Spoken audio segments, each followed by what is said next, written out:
Welcome to Canada, the podcast that helps you prepare for your Canadian adventure with clarity and confidence.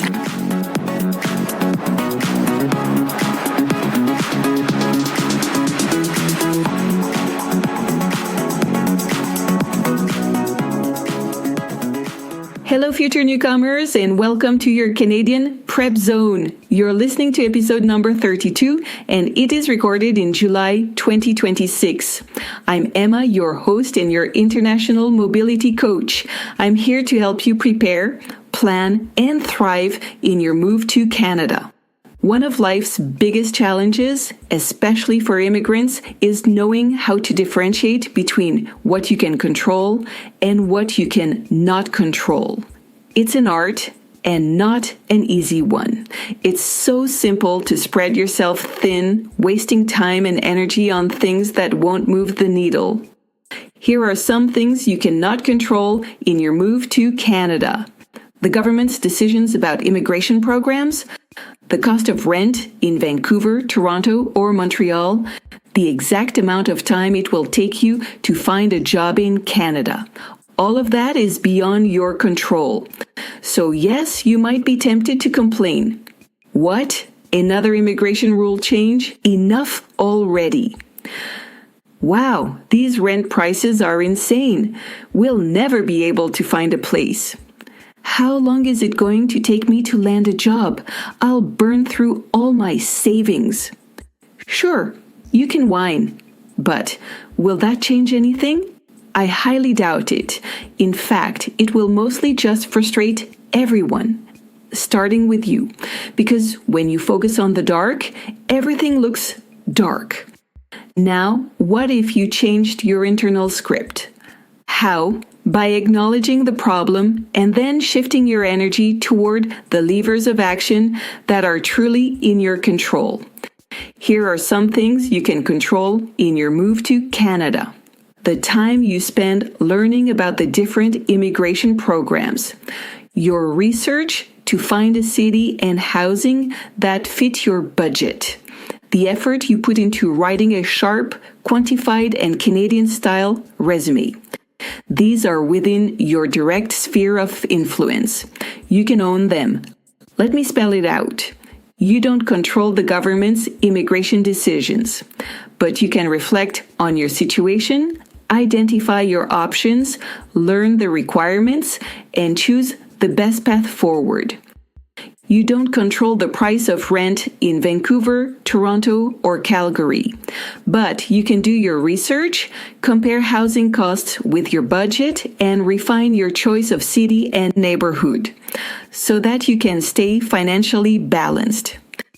You don't control the exact amount of time it will take you to find a job in Canada, but you can build a strong job search strategy, revamp your LinkedIn profile, expand your networking, quantify and adapt your resume, and sharpen your interview skills. Here's the core message. There are things you cannot control. Accept them. There are things you can control. Focus on them. Every minute you spend complaining about things beyond your control is a minute you'll never get back. Every minute you spend working on what you can influence is a minute invested in your success. You have the choice. So what will you do?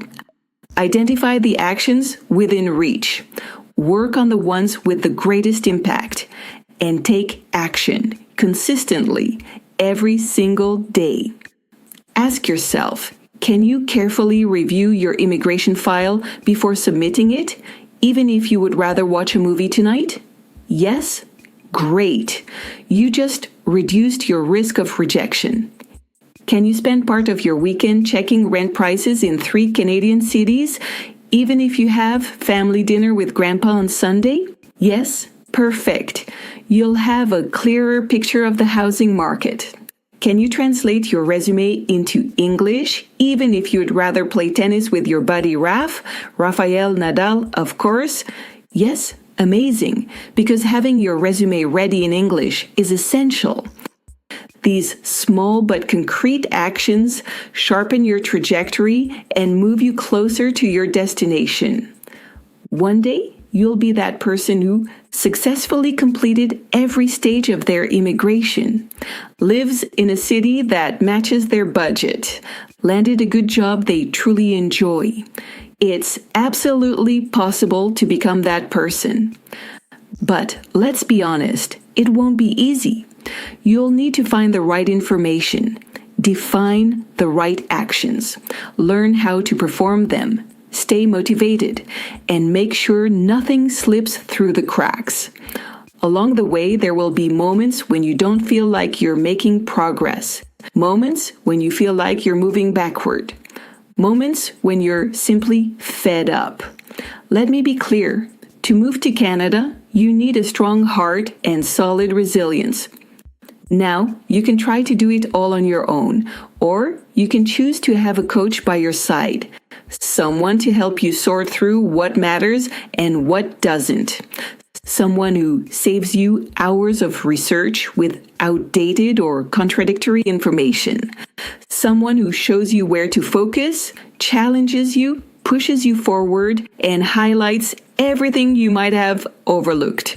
And yes, for sure, with a coach, you'll have a stronger foundation and far more peace of mind. Asking for help is not weakness, it is wisdom. It means you want to boost your project, maximize your chances of success, and move forward with the right questions and the right action plan. All right, to conclude, I'll share a simple metaphor. You can stay stuck focusing on what you cannot control. That's a dead end. You can choose to act on what you do control. You'll probably make it, but by taking long, winding back roads. Or you can move forward with a coach at your side. It's like having a GPS. You'll get on the highway, avoid the detours, and take the best shortcuts along the way. You're the one behind the wheel. It's up to you to decide which road you will take. I'm not far if you need help. And that's it for today. Thank you for listening until the end.